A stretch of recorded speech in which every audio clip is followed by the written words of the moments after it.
So, I mean, this is the first time we're doing this. It's absolutely fine. We're going to fuck up a little bit. But what we want to talk about today is the topic of proving your work, your skill, and your competence. Yeah. So, we come from two industries that are really, really different. We've had like crazy different experiences, but there is some sort of match when it comes to competence.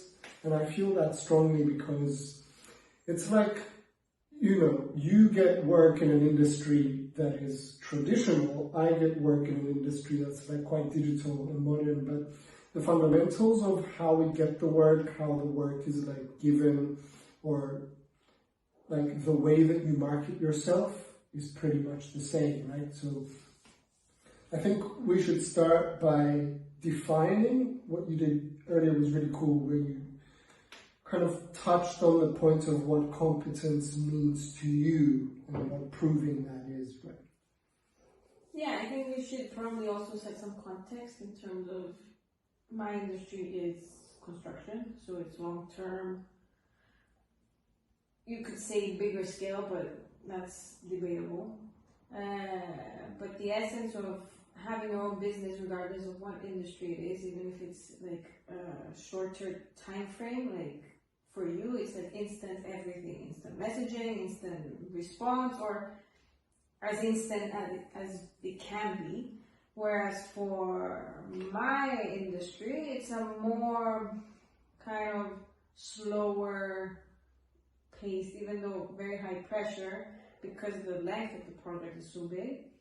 The response time or how people communicate in terms of the project is kind of slightly different. Like you do sometimes get like 2 to 3 business days to like respond. It's not like some people don't appreciate that. Like they will call you and message you, but you treat them differently. Like I treat them differently than what you do. But I think the point is we're young, right? So we are considered in the younger, like, let's say, age range, and we both started our own companies, very close to each other. We had like maybe a few months of a head start before you jumped the gun and did your own thing.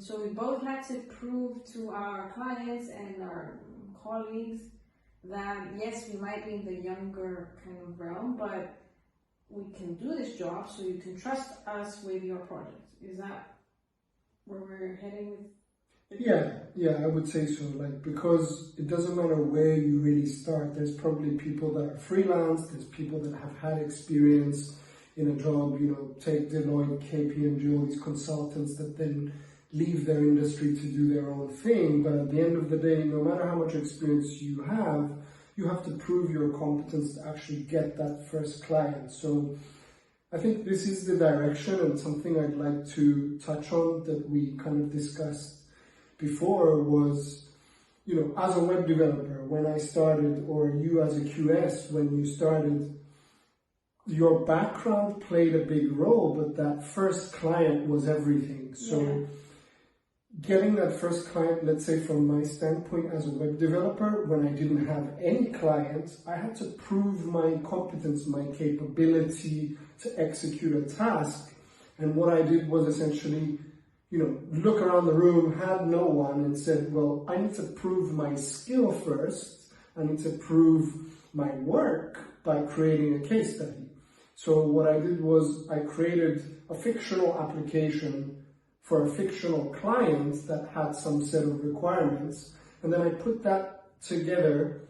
So, I mean, eventually that turned into my dream job at the time, but to get that job, I had to be able to talk to the person that was employing me and make them understand that I have the competence, I have the skill to show them that even though I've never built other applications for clients, I understand things like processes, like flow, like ideation, like design, development, front end, back end, whatever it was to keep things more general. And that's what got me the job. And I would assume that from your industry, like whether you were started off as a beginner or where you are today, you had to prove yourself competently without having a client.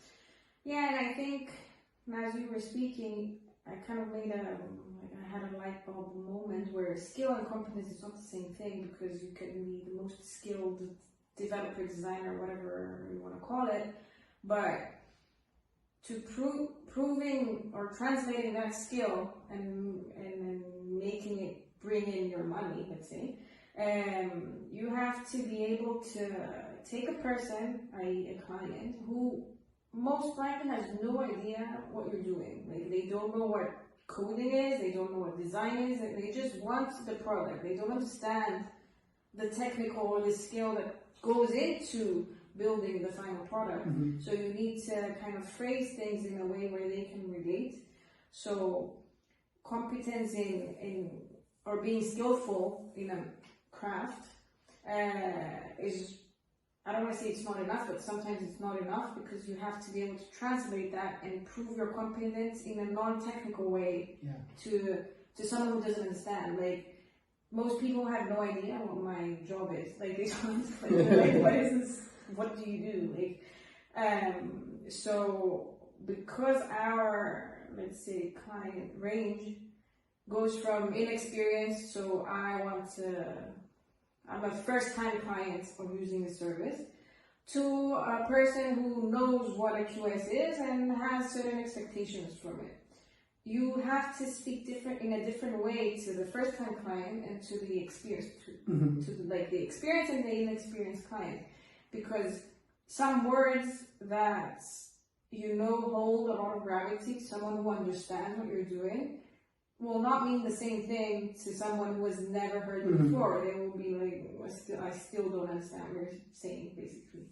So you have to find a way to communicate to the people that are approaching you, or you're approaching them, that what you have, your skill, let's say, your skill, your knowledge, your background, your connections, your whatever it is that makes you you and unique and good at what you do, is what they need. And you will transcribe that in a different way depending on who is in front of you. So just to put that into a little bit of context, I would say, like, a QS, you quantify things as a quantity surveyor. You are a cost consultant, so your client can either be, let's say, the beginner in this realm is somebody who wants to build a house. Their own home, Their own home, they know nothing about numbers, they just want to know how much it is, versus a construction company or somebody that's dealing with you B2B that wants your cost consulting services, but that person is the expert. So proving your competence to somebody that is a beginner, somebody who just wants the home, is a very different approach, because, at least in my eyes, what happens, and this applies to any industry, is being able to distill that complexity into a simple visual or logical task. Somebody says, I want to build a home. You say, well, you have to start by asking questions to invoke curiosity, to understand, the basic requirements of what that home constitutes, versus talking to a contractor it's more of like a B2B thing, where you're asking them kind of more focused questions. Yeah, I mean, let's say the tasks are the same, but the way you go about them is very different, because I think you have the same thing when you have a smaller scale client or a first-time client. I'm starting my own shop or whatever, I want to do this thing, so I come to Jacob, and someone who knows how things go, they, aside from the actual task, which is deliverable 1, 2, and 3, the way you deal with them as clients is very different. Like, I find that with people who are building their own home first, I do spend a lot more time, proportionally, talking to them, for example, on the phone, because they don't understand what is happening, and but you develop like a sense of trust with them and a good relationship, and they confide in you almost. So for me, that is a good sign. If my client is asking me a bunch of different questions, even though it's outside of my scope, I take that as a good sign that they trust my opinion and they feel safe to ask questions that may seem, you know, a bit basic, let's put it that way. So that's what I kind of strive for with smaller scale clients, because to me, if they confide in me, let's put it that way, I know they're gonna say good things about me to their friends, right? So I can get that word, like mouth to mouth kind of,